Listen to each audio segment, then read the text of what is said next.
ഇങ്ങനെ ഒരുത്തൻ്റെ അനുസരണക്കേടിനാൽ നമുക്ക് അവകാശമാക്കി കിട്ടിയതായ ഈ തോട്ടത്തിൻ്റെ അതിൻ്റെ ഫലം വാങ്ങേണ്ടതിന് ഇന്ന് രാത്രിയിൽ ഒരു ദാസനെ ദൈവം അയച്ചാൽ നിങ്ങൾ അവനെന്ത് കൊടുക്കും?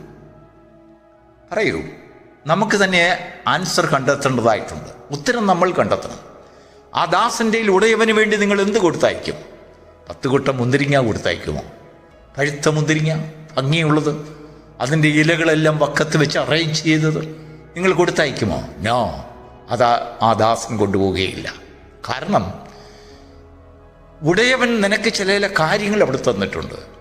അവിടെ ചക്ക് കുഴിച്ചിട്ടു, ഗോപുരം പണിതു, വേലി കെട്ടി. അതിൻ്റെ ഉദ്ദേശം ആ പഴുക്കുന്ന മുന്തിരിങ്ങ ആ ചക്കിലിട്ട് ആട്ടിയതിന് ശേഷം അത് സകലവിധ പ്രോസസ്സും കഴിച്ച് ഒരു വീഞ്ഞാക്കി മാറ്റി ദൈവത്തെയും മനുഷ്യനെയും സന്തോഷിപ്പിക്കുന്ന വീഞ്ഞിൻ്റെ അവകാശം നിനക്ക് ലഭിക്കേണ്ടത്. Praise the Lord. അതാണ് ദാസൻ വാങ്ങുവാൻ വന്നത്. ഉടയവൻ അത് വാങ്ങിക്കൊണ്ടു പോകുവാനാണ് വന്നത്. എന്താണ്? മനുഷ്യരെയും ദൈവത്തെയും സന്തോഷിപ്പിക്കുന്ന വീഞ്ഞ്. നിനക്കതിനു വേണ്ടി ചക്ക അവിടെ കുഴിച്ചിട്ടിരിക്കുകയാണ്. നമ്മുടെ ബുദ്ധിയിലും നമ്മുടെ പരമാർത്ഥയിലും ഒരു പക്ഷെങ്കിൽ അയ്യോ, ഉടയവൻ ദാസനെ പറഞ്ഞയച്ചല്ലോ, 10 കൊട്ട മുന്തിരിങ്ങ കൊടുത്തയക്കാം, നല്ല പഴം, നല്ല ഭംഗിയുണ്ട്. ഒന്ന് പറയട്ടെ, ദൈവത്തിൻ്റെ ആത്മാവ് പറയുന്നു, ആ മുന്തിരിങ്ങ കൊണ്ടുപോകുവാൻ നമ്മുടെ സഹായം ദൈവത്തിന് ആവശ്യമില്ല, ഉടയവൻ ആവശ്യമില്ല. ദൈവമാണ് ആ മുന്തിരി തോട്ടം നട്ടുണ്ടാക്കിയതെങ്കിൽ അതിൽ ഉണ്ടാകുന്ന പഴത്തെ അദ്ദേഹത്തിന് പറിക്കാൻ അറിയാം. പക്ഷെങ്കിൽ കുടിയാന്മാരായ നമ്മെ ഏൽപ്പിച്ചിരിക്കുന്നതിൻ്റെ ഉദ്ദേശം പഴുത്ത പഴങ്ങൾ പറിച്ചു കൊണ്ടുവന്ന് ചക്കലിട്ട് ആട്ടി അതിനെ രൂപപ്പെടുത്തി പ്രോസസ്സിംഗ് എല്ലാം ചെയ്ത് സകല കാര്യങ്ങളും ക്രമീകരിച്ചതിന് ശേഷം ഒടുവിൽ മനുഷ്യരെയും ദൈവത്തെയും സന്തോഷിപ്പിക്കുന്ന വീഞ്ഞായി അത് മാറ്റേണ്ടതിന് വേണ്ടി ഒരു കൂട്ടം മനുഷ്യരെ ദൈവം ലോകത്തിൽ തൻ്റെ വാഗ്ദത്തങ്ങൾ കൊടുത്ത് അവൻ സ്വന്തത്തിലേക്ക് വന്ന് സ്വന്തമായവർ അവനെ കൈക്കൊള്ളാഞ്ഞതിനാൽ അവനെ കൈക്കൊണ്ട് അവൻ്റെ നാമത്തിൽ വിശ്വസിക്കുന്ന ഏവർക്കും ദൈവമക്കളാകുവാൻ അധികാരം കൊടുത്ത് അവർ പുത്രത്വം പ്രാപിക്കുന്നതിന് വേണ്ടി കുടിയാന്മാരുടെ ആ തസ്തികയിൽ അവരെ വളർത്തിക്കൊണ്ടുവന്ന് എന്നെ മാനിക്കുന്നവനെ ഞാൻ മാനിക്കും, അല്പത്തിൽ വിശ്വസ്തനെ ഞാൻ അധികത്തിൽ വിചാരകനാക്കും,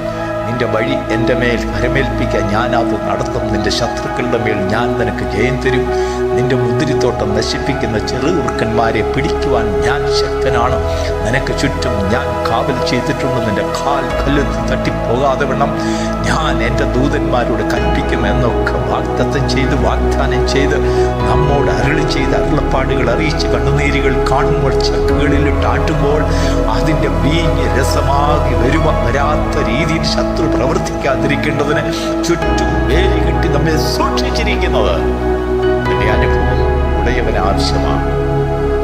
അതിനൊരു പ്രശ്നമുണ്ട്. അവിടെ ഒരു കാര്യം ആവശ്യമുണ്ട്. അതിന് ഒരു ഗോപുരം അവിടെ പണിതുയർത്തിയിട്ടുണ്ട്. എന്തിനു വേണ്ടിയാണെന്നറിയാമോ? രാപകലില്ലാതെ നീ അതിൽ നിന്ന് എടുത്തതായ ഫലങ്ങളുടെ ആ വീഞ്ഞ് തയ്യാറാകുമ്പോൾ ആ ഉടയവനെ വിവരം അറിയിക്കുവാൻ നിനക്കൊരു കമ്മ്യൂണിക്കേഷൻ ആവശ്യമായിരിക്കുന്നു എന്ന് ഉടയവൻ മനസ്സിലാക്കി. നോക്കൂ, ഒരു എയർപോർട്ടിൽ നോക്കുമ്പോൾ അവിടെ ഒരു ഗോപുരം, ഒരു റഡാർ സ്റ്റേഷൻ കാണും. അവിടെ നിന്നാണ് കമ്മ്യൂണിക്കേഷൻസ് വരുന്നത്. അവിടെ ഇരിക്കുന്ന വാച്ചേഴ്സ് അതിങ്ങനെ നോക്കിക്കൊണ്ടിരിക്കുന്നു. ആ ഗോപുരത്തിൽ നിന്ന് ഇങ്ങനെ വീക്ഷിച്ചുകൊണ്ടിരിക്കുന്നു. ആര് വരുന്നു, എപ്പോൾ വരുന്നു, എങ്ങനെ വരുന്നു, എവിടെ വരുന്നു, ആരാണതെന്നൊക്കെ നോക്കിക്കൊണ്ടിരിക്കുന്നു. നിന്റെ ജീവിതത്തിൽ പ്രാർത്ഥനയുടെ സ്വരം ഉയർത്തപ്പെടേണ്ടതിന്, ഉടയവനുമായിട്ടുള്ളൊരു ബന്ധം നീ സ്ഥാപിക്കേണ്ടതിന് ദൈവം അവിടെ നിനക്ക് ഗോപുരം പണിഞ്ഞു തന്നിട്ടുണ്ട്.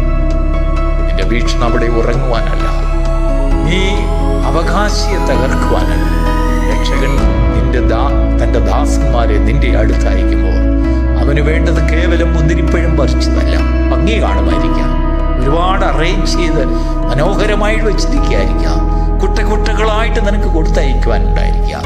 അവിടെ നിന്ന് മുന്തിരിപ്പഴം കൊണ്ടുപോകാനല്ല ദാസൻ വരുന്നത്, എന്നാൽ അല്പം വീഞ്ഞ്. എന്തിനാണെന്നറിയാം? മനുഷ്യരെയും ദൈവത്തെയും സന്തോഷിപ്പിക്കുന്ന വീഞ്ഞ് കണ്ട ഉടയവൻ സന്തോഷിക്കുക. നമ്മുടെ ജീവിതത്തിൽ നമ്മൾ മനുഷ്യരെ സന്തോഷിപ്പിക്കുന്നവരും ദൈവത്തെയും സന്തോഷിപ്പിക്കുന്നവരായിരിക്കണം. സ്വർഗത്തിൽ സാക്ഷ്യം പറയുന്നവർ മൂവരുണ്ട്, ഈ ഭൂമിയിലും സാക്ഷ്യം പറയുന്നവർ മൂവരുണ്ട്. സ്വർഗത്തിലും ഭൂമിയിലുമുള്ള സാക്ഷ്യങ്ങൾ പറയുന്ന ഒരുവൻ തന്നെ, രണ്ടുപേരുടെയും സാക്ഷ്യം ഒന്ന് തന്നെ. Praise the Lord. പ്രിയപ്പെട്ട ദൈവമക്കളെ, ഒരുവൻ്റെ അനുസരണക്കേടിനാൽ, ഒരുവൻ മാനിക്കാതിരുന്നതിനാൽ, ഒരുവൻ ബഹുമാനിക്കാതിരുന്നതിനാൽ, ഏറ്റുകൊള്ളാതിരുന്നതിനാൽ ആ രക്ഷ, ആ ദാനം, ആ ജ്ഞാനം, ആ തിരഞ്ഞെടുപ്പ്, ആ വീണ്ടെടുപ്പ്, ആ അവകാശപത്രം ഏതോ ജാതിയിൽപ്പെട്ടിരുന്ന നിന്നെ, ചേറ്റിൽ കിടന്ന, കുഴഞ്ഞ ചേറ്റിൽ കിടന്ന, അത് അഗാധമായ കുഴിയിൽ കിടന്ന നിന്നെ വിളിച്ചെഴുതിക്കൊണ്ട് വന്ന് കർത്താവ് പല ഉപമകളിൽ കൂടെ പറഞ്ഞു, വിളിച്ചവർ വന്നില്ല, നിങ്ങളൊരു കാര്യം ചെയ്യൂ, നടുത്തലയിലും വഴിയുടെ മുക്കിലും ഓരോരോ മുക്കിലും മൂലയിലും അശരണരും ഉപേക്ഷിക്കപ്പെട്ടവരും ആരും ക്ഷണിക്കാത്തവരുമായിട്ടുള്ള എല്ലാവരെയും വിളിച്ചുകൊണ്ട് വരുവേ. ദൈവത്തിന് സ്തോത്രം. ഇന്ന് ഈ പ്രഭാതത്തിൽ ദൈവത്തിൻ്റെ ആത്മാവ് നമ്മോട് സംസാരിക്കുന്ന ചില ഭാഗങ്ങളുണ്ട്. ഒന്ന്, ഇനിയും യജമാനൻ എന്ത് ചെയ്യും എന്നതിനൊരു ഉത്തരം. ആ ഉത്തരം കണ്ടുപിടിച്ചാൽ കർത്താവ് പറയുന്ന ഉത്തരം, മറ്റുള്ളവരെ ഏൽപ്പിക്കും. നിഗ്രഹിച്ചിട്ട്, ഉപേക്ഷിച്ചിട്ട് മറ്റുള്ളവരെ ഏൽപ്പിക്കും. ആ മറ്റുള്ളവരുടെ കൂട്ടത്തിൽ നീ ഉൾപ്പെടുന്നുണ്ടെങ്കിൽ, ഈ ദൈവത്തിൻ്റെ ശബ്ദം കേൾക്കുന്നുണ്ടെങ്കിൽ, ദൈവത്തിൻ്റെ ആത്മാവ് ചോദിക്കുന്നു, അവന് വേണ്ടി, ഉടയവന് വേണ്ടി നീ എന്ത് ചെയ്യും, എന്ത് കൊടുക്കും? ആ തോട്ടത്തെ പാലിക്കുവാൻ, സൂക്ഷിക്കുവാൻ ദൈവം നമ്മെ കുടിയാന്മാരാക്കി വച്ചിരിക്കുന്നു. ഏറെ താമസിയാതെ വിശ്വസ്തരായ കുടിയാന്മാരെ ദൈവം ചേർത്തുകൊണ്ട്, എൻ്റെ മക്കളെ, നിങ്ങൾക്കായി വച്ചിരിക്കുന്ന അവകാശത്തിലേക്ക് വന്നതിനെ പ്രാപിക്കുക എന്ന് പറയുന്ന ഒരു ശബ്ദത്തിന് വേണ്ടി നമ്മൾ കാത്തിരിക്കുക. വിശ്വസ്തന്മാർ യഹോവയുടെ മുഖം കാണും. വിശ്വസ്തതയുള്ളവർ ദൈവത്തിൻ്റെ തേജസ്സിനെ പ്രാപിക്കും, അവൻ്റെ മഹത്വത്തെ പ്രാപിക്കും. ഇന്ന് പകൽക്കാലം നാം മറ്റുള്ളവർക്ക് അനുഗ്രഹവും ദൈവത്തിൻ്റെ അനുഗ്രഹവും, നമ്മുടെ വീട്ടിൽ സമാധാനവും മറ്റുള്ളവർക്ക് സമാധാനവും ആയിത്തീരുമ്പോഴാണ് ആ മുന്തിരിത്തോട്ടത്തിലെ കുടിയാന്മാർ എന്നുള്ളതായ ഒരു ബാഡ്ജ്, ഒരു ID കാർഡ് നമുക്ക് ലഭിക്കുന്നത്. ഇപ്പോൾ നമ്മൾ എങ്ങനെയാണ് ചെയ്യുന്നത്? ഈ കുടിയാന്മാരെക്കുറിച്ചും ഈ ദാസിദാസന്മാരെ എല്ലാം കുറിച്ച് നമുക്ക് വലിയൊരു വിവരണമുണ്ട്, ഒരു ഉപന്യാസം തന്നെയുണ്ട്. ഭക്തന്മാരെക്കുറിച്ച് നിങ്ങൾക്ക് പറയാൻ അവസരം കിട്ടിയാൽ, അയ്യോ, നിങ്ങൾ വളരെ ഉഷാറായിട്ട് സംസാരിക്കും. മനുഷ്യരുടെ കുറവുകളെ എടുത്തു കാണിച്ചുകൊണ്ട്, അനേക അകൃത്യങ്ങളെ എടുത്തുകൊണ്ട്, ചീഞ്ഞ് നാറുന്ന കഥകളും പേറിക്കൊണ്ട് നിൻ്റെ ജീവിതത്തിൽ ചുറ്റി നടന്ന് ഈ ഗോപുരത്തിന് വെളിയിൽ, ആ മുന്തിരിത്തോട്ടത്തിന് വെളിയിൽ ആക്കപ്പെട്ട ജീവിതത്തിൽ നിന്ന് തിരിച്ചു വരുവാൻ ദൈവത്തിൻ്റെ ആത്മാവ് നിന്നെ ഉപദേശിക്കുകയാണ്. തിരിച്ചു വരിക. അവിടെ നിനക്ക് ചക്കിൽ ആട്ടിയ മുന്തിരിവള്ളിയിൽ നിന്ന് കിട്ടുന്നതായ അനുഭവങ്ങൾ, ദൈവം നിന്നിൽ കൂടെ ഉൽപ്പാദിപ്പിക്കുന്നതായ അനുഭവങ്ങളെ മുന്തിരിച്ചക്കിലിട്ട് ആട്ടി മനുഷ്യനെയും ദൈവത്തെയും സന്തോഷിപ്പിക്കുന്ന, സമാധാനമുണ്ടാക്കുന്നതായ, ആശ്വാസം കൊടുക്കുന്നതായ, ആറുതൽ കൊടുക്കുന്നതായ, തണുപ്പിക്കുന്നതായ കുഞ്ഞുങ്ങളെ ഉണ്ടാക്കുവാൻ ദൈവം നിന്നെ ബുദ്ധി ഉപദേശിക്കുന്നു. ദൈവത്തിൻ്റെ ആത്മാവ് മനോഹരമായിട്ടാണ് ഓരോ പ്രഭാതത്തിലും നമ്മോട് സംസാരിക്കുന്നത്.